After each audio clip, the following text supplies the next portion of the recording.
All right, so get this. You want to know about this Four Nations face-off thing, eh? Sounds like it. You sent over like a ton of articles and stats, even some handwritten notes. I mean, someone's done their homework. You're serious about this, huh? USA, Canada, Sweden, Finland, like the classic hockey showdown? Absolutely. But here's where it gets interesting, okay? Star players injured.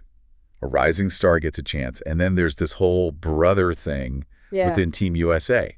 I mean, it's a lot. It's a lot. It's fascinating, though, how this tournament, it's like a preview, almost like a crystal ball for the future stars of the NHL. Oh, I like that. You see these young guys going up against these seasoned pros. Yeah. It can make or break a career. Wow, crystal ball. Yeah. And speaking of potential career shifts. Yeah. We got to talk about Quinn Hughes. Yeah. He is out of the tournament, isn't he? Big loss for Team USA. Huge loss. Quinn Hughes is the Vancouver Canucks' top defenseman. I mean, he's a key player for Team USA. Yeah.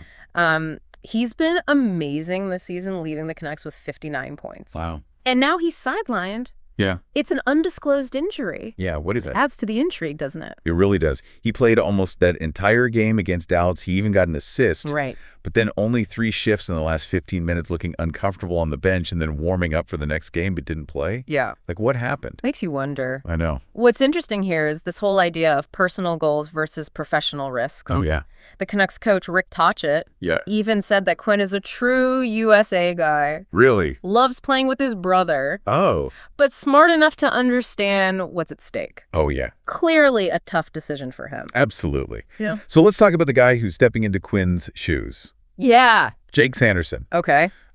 22 years old defenseman for the Ottawa Senators. This is where things get interesting. Okay. Sanderson's got 35 points in 55 games this season. Right. But it's his career trajectory that really gets me. That's all me. 105 points in 211 total games. Okay. You mentioned in your notes that you were really intrigued by his potential. I am. This tournament could be his breakout moment. Totally. It's like the classic underdog story. Right. Young player gets his shot because of an unfortunate circumstance. Exactly. But hold on. You said Hughes' brother? Yeah. As in there's another Hughes on Team USA. You got it. Jack Hughes forward for the New Jersey Devils. Wow. This would have been their first time playing together internationally. Can you imagine the family dinners? Oh, yeah. Now it's a whole different kind of pressure for Jack. Okay, so we've got a missing star, we've got a potential new star, and we've got a brother carrying the family legacy, and they're all on Team USA. Yeah. And their first game is against Finland, right? That's right.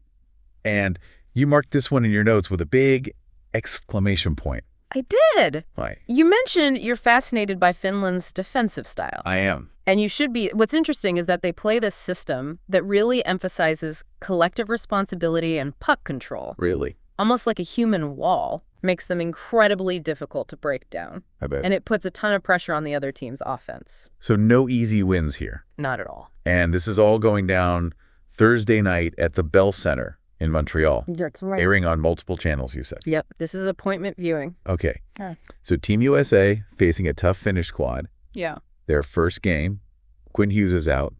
Quinn Hughes is out. Jake Sanderson is in BIS. Jack Hughes is carrying the family banner. The whole hockey world's watching. It's going to be good. It's like a movie. But before we dive into the specifics of that USA-Finland clash, let's zoom out and talk about the Four Nations face-off as a whole.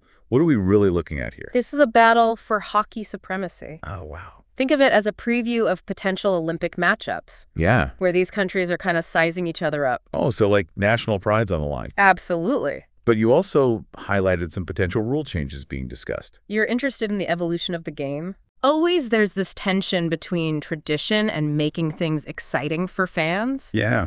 One of the biggest changes being discussed is the 3-on-3 overtime. It's already a hit in the NHL. Yeah. More open ice, more scoring chances. I love it. Chaos. Chaos. Yeah. All right, but let's not get ahead of ourselves first up. Team USA versus that Finnish human wall. Exactly, and that's where our deep dive gets really interesting. Ooh. We've laid out the players, the stakes, the styles. Okay. Now it's time to see how it all plays out on the ice, like we're watching a poker game. Ooh. With hockey sticks and pucks. I like that. Okay, so we set the stage for the opening game. Right. But let's not forget about the other teams in the Four Nations face-off. Absolutely. Canada, Sweden, they each bring their own, flair to the tournament. You even had a whole section of your notes I did. dedicated to comparing their playing styles. Oh, yeah. Which I have to say was pretty insightful. Well, thank you. So let's start with Canada. Okay. The reigning champs. They always bring a stacked team. They do. What stands out to you this year? Their experience, I mean, they have a core group that's been playing together for a long time. Yeah. Both in the NHL and internationally. Yeah. And that kind of chemistry, that's a major advantage. So it's not just about individual talent. It's Yeah. like that sixth sense they have on the ice. You got it.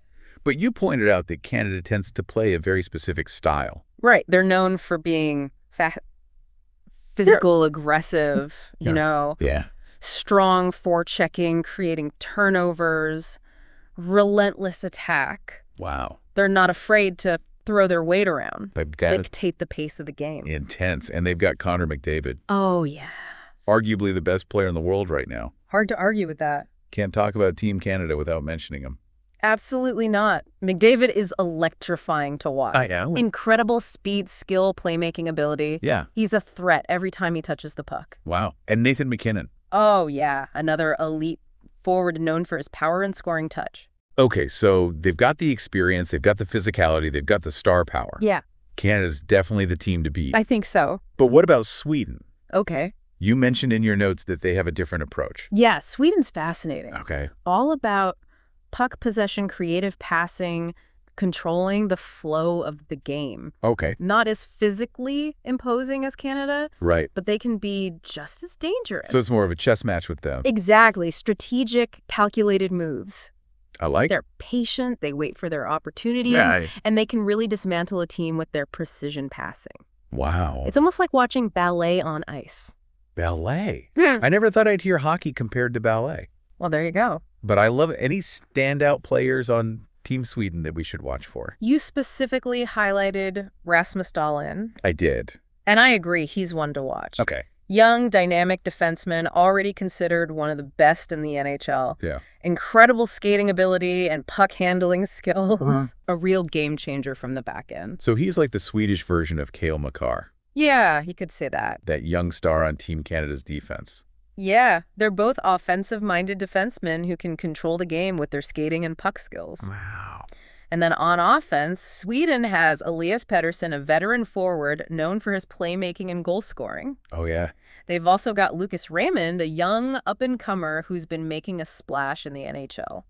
It's interesting how Sweden just consistently produces these incredibly skilled players. It's like they've got the secret hockey academy Right. where they just churn out talent. Well, they do have a very strong hockey development system. Yeah. It's also their culture. Yeah. Hockey is ingrained in their national identity. Right. And they place a huge emphasis on skill and creativity. Makes sense. Yeah. Okay, we've covered Canada. Yeah. We've covered Sweden. But we can't forget about Finland. Right. We already talked about their disciplined style. Yeah. Their human wall defense, especially going into that first game against Team USA. Right. But are there any individual players on Finland that stand out? You mentioned Alexander Barkov. I did. He's definitely one to keep an eye on. Okay. Veteran forward, not flashy, but incredibly effective. Yeah. Think of him as the engine that keeps Finland running. Reliable, consistent, the kind of player every team wants. Every team. But I'm curious, with all these powerhouse teams, who do you think has the edge in this tournament? That's the million-dollar question. It is. Honestly, it's tough to say. Yeah. All four teams are incredibly talented, Right. capable of winning it all. I know. But if I had to put my money on someone, I'd probably go with. Okay, don't leave me hanging. Yeah. Who gets your expert prediction? If I had to pick, I'd say watch out for Sweden. Really? Yeah. Okay. They might fly under the radar, compared to Canada's star power. Yeah. But I think their style of play, it could be the key to unlocking this tournament. So you're saying don't just focus on the flashy plays? Pay attention to that strategic, almost chess-like approach. Exactly. I like it. That's what makes the Four Nations face-off so unpredictable, though. Right. Any team can win it. Yeah. It really is, like you said earlier, a high-stakes poker game where anything can happen. Okay, speaking of unpredictable, Yeah. let's bring it back to Team USA's opening match against Finland. Okay. You highlighted this game as a potential turning point. It could be. And with Quinn Hughes out, the stakes are even higher. A baptism by fire for Team USA. Wow. Remember that human wall we talked about? Oh, yeah. Finland's going to try to shut down Jack Hughes. Yeah. Limit their scoring chances and just frustrate them into making mistakes. Oh, I see. A classic clash of style. Because if Team USA wants to win, they need to find a way to crack that Finnish defense. They do. But they also need to stay disciplined themselves. Yes. Not take any dumb penalties and capitalize on any chances they get. You got it. This is where that crystal ball aspect comes in, right? Absolutely. We're not just watching a game. We're potentially seeing the future of Team USA unfold. Well, precisely. And this is what you were getting at in your notes when you talked about those individual storylines. Oh, yeah. Jake Sanderson stepping onto the world stage for the first time, trying to fill the void left by Quinn Hughes. Jack Hughes carrying the weight of expectation and family legacy on his shoulders. Whoa. It's heavy stuff. It's like Shakespearean. It is. The missing hero, the ambitious understudy, the brother seeking redemption. It's all playing out against this intense international rivalry. And for those of you listening at home, think about what intrigues you most going into this tournament. Are you rooting for the underdog Jake Sanderson? Yeah. Are you captivated by the Hughes brothers saga? Or are you just fascinated by this tactical battle between two very different styles of hockey? It's a reminder that sports aren't just about wins and losses. No, they're not. They're about these human stories, the rivalries, Yeah. and the unexpected moments that capture our imagination. I love how you put that. It's those what-if moments that keep us glued to the screen. Yeah. What if Sanderson exceeds all expectations and becomes the breakout star of the tournament? What if Jack Hughes rises to the occasion, leads Team USA to victory? It's exciting. So many possibilities, and this is just the beginning. It is. Canada facing off against Sweden. Right. A rematch of the 2022 World Championship Final. Can't wait. USA versus Finland again. Yeah. And so much more. It's a whirlwind of hockey. A whirlwind. And it's all going down over the next few days. It's going to be good. So to sum it up, Yeah. we've explored the Quinn Hughes situation. We did. Analyzed Jake Sanderson's potential. Delved into the dynamics of the Hughes family. Dissected the playing styles of all four teams, and even touched on those rule changes. A lot. That could shake things up even further. Yeah.